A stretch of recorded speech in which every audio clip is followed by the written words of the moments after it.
Procuraduría Especializada en Persecución de la Corrupción Administrativa, PEPCA, solicitaría este lunes medida de coerción contra el ex candidato a la presidencia, Gonzalo Castillo, el ex ministro de Obras Públicas, el ex ministro administrativo de la presidencia, el señor José Ramón Peralta, y el ex ministro de Hacienda, Donald Guerrero, junto a otras 12 personas detenidas mediante la Operación Calamar contra Gonzalo Castillo, José Ramón Peralta y Donald Guerrero, quienes fueron detenidos tras ser convocados a Procuraduría General de la República. Pues se prevé, además, que se solicite al Tribunal de Atención Permanente del Distrito Nacional declaratoria de caso complejo, debido a que, según el órgano investigador, es un caso de alto nivel de complejidad de un entramado de corrupción que distrajo a los contribuyentes más de 19,000 millones de pesos.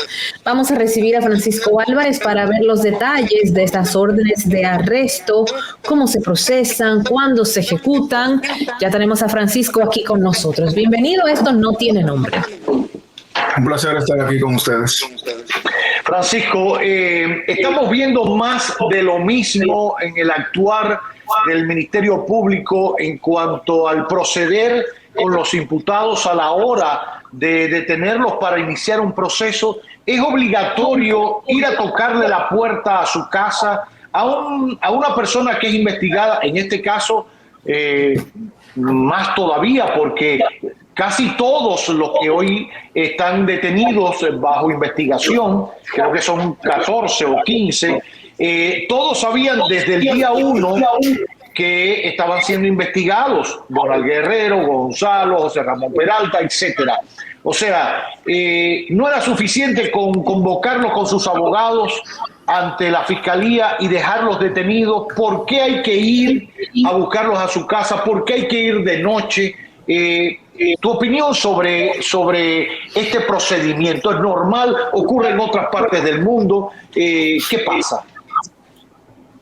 Bueno, mire, yo pienso, comenzando con la forma en la cual se ejecutó y luego hablar sobre la generalidad, que aunque es incómodo, la hora ayuda a que haya menos periodistas, menos personas, vamos a decir, interesadas en el lugar. O sea, ocurre, entre comillas, con una calma adicional, que si se hace un día en el día, pues hasta el tráfico del lugar puede generar inconvenientes.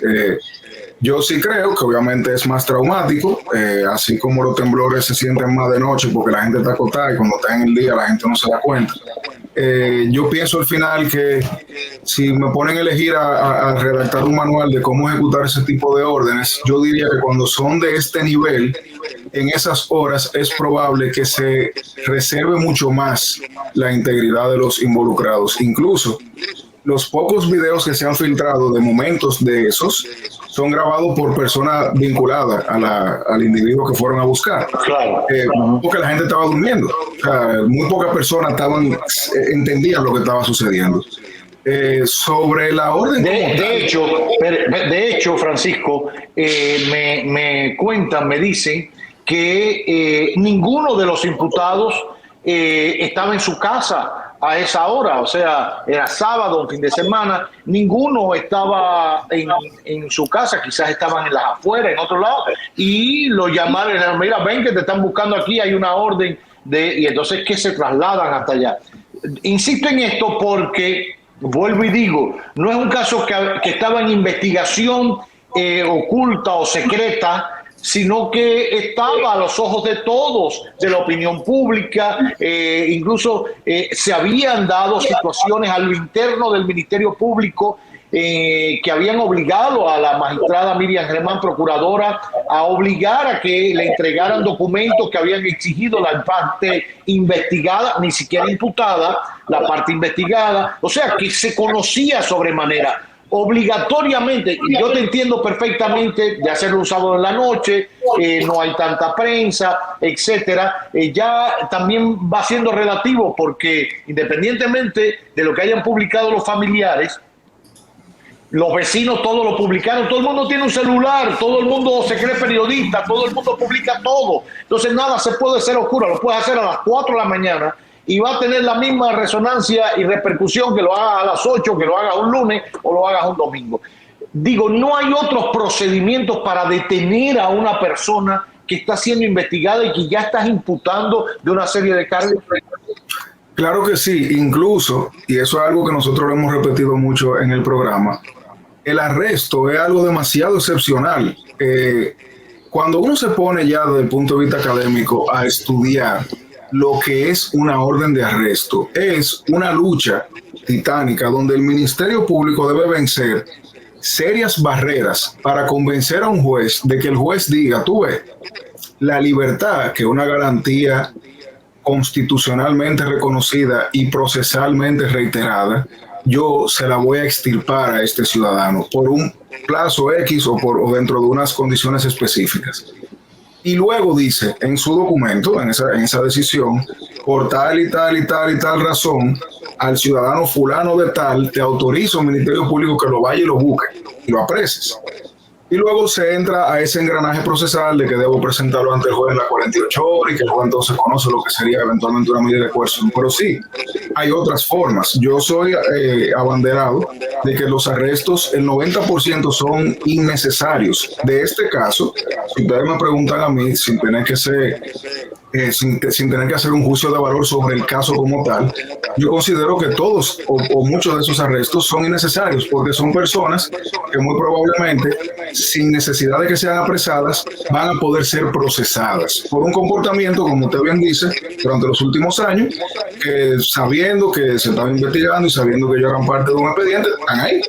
La prueba es que estaban ahí. La orden de arresto, que no he podido ver ninguna, vi una que se filtró, pero no he visto las otras, mejor dicho. Son un tipo, es un estándar, es algo que ya en los últimos años estamos acostumbrados a ver. Igual, desde el punto de vista académico, no satisfacen como yo quisiera que fueran las órdenes de arresto. Por eso mismo que le acabo de comentar, la orden de arresto debería ser lo suficientemente ilustrativa para que el ciudadano al que se le va a imponer, cuando la lea, entienda por qué su estado de libertad va a ser vulnerado momentáneamente. Yo digo momentáneamente porque cuando se llega al juez es que se decide ya eventualmente qué va a suceder. Ahora, ¿qué pasa ahora? Nosotros tenemos una serie de ciudadanos que están ahora mismo, independientemente de las razones, detenidos y que serán presentados, estimo yo que mañana o cuanto antes, ante el juez de la instrucción que va a decidir lo que va a solicitar el Ministerio Público frente a ellos. Estamos hablando ahora mismo sin tener una solicitud de medida, sin saber si se va a solicitar medida, porque técnicamente no tampoco es obligatorio, y pudiera ser que cuando tengamos esa solicitud en las manos entendamos un poco mejor lo que el Ministerio Público le ha dicho al juez que ordenó ya el arresto. Ahora, para la solicitud de medida de coerción volvemos al mismo baile procesal que esperaríamos tener al momento de la solicitud de arresto. Una batalla titánica del Ministerio Público, destruir una de las garantías más importantes de la historia procesal del mundo, no de la República Dominicana, donde le demuestre a un juez que ese individuo probablemente es autor de un hecho y que además de eso se va, si lo sueltan, para decirlo en un lenguaje llano, se va a separar del proceso que juzgaría su inocencia o su culpabilidad. Y además, luego de la modificación de la ley 1015 en el año 2015, probarle que esa persona va a poder destruir, manipular, influir en el proceso de distintas formas. Una cosa muy interesante y que para mí yo lo estoy utilizando incluso en las aulas. En el caso de la lotería, cuando hablé con Miralba sobre el tema, ella me preguntaba o conversamos sobre por qué se declaraba no culpable, algo así. Sí, ¿cuál era la diferencia entre inocente o no culpable? Exacto. Entonces, el tema es que tú no puedes declarar a una persona inocente porque ya lo es. Tú estás juzgando si la persona deja de ser inocente. Entonces, esa nomenclatura, esa somatización tan leve de qué es lo que la culpabilidad, qué es lo que el tribunal en ese caso lo hizo de una manera muy sutil, pero a mí me encantó y por eso yo en las aulas lo estoy reproduciendo. Porque la persona tú no la declaras inocente, ella era inocente.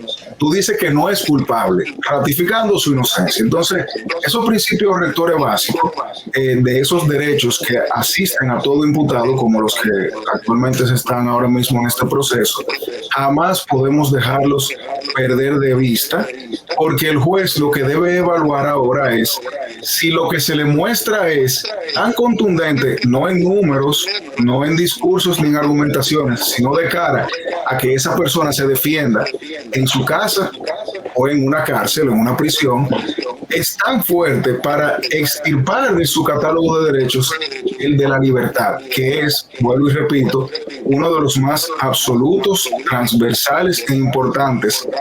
Es una conquista del derecho moderno que hemos visto como en los últimos 15 años, no en casos como este, sino de manera reiterada, ha sido vulnerado. Las estadísticas, que son horribles, tiran 60 y 70% de preso preventivo. Eso es una locura. Eso es insostenible. Por eso en la cárcel no aguantan un preso más. Porque si tú tienes un 70% de preso preventivo, tú estás diciendo que todo lo que tú estás dictando es prisión preventiva. Y el preso preventivo, así como cuando la DGI te cobra un dinero por error, para tú sacarlo de ahí es un lío. Tú puedes tener derecho, tú puedes tener mejor abogado, tú puedes tener la razón de tu lado. Y todo eso es escalar el Monte Everest. Entonces, por eso es que ante este nuevo proceso, que aparentemente será, por lo menos en forma, muy parecido a los otros, tenemos que volver a reiterar y recordarnos siempre de cuál es la normalidad a la que debemos aspirar para evitar que la costumbre nos haga perder esa sensibilidad.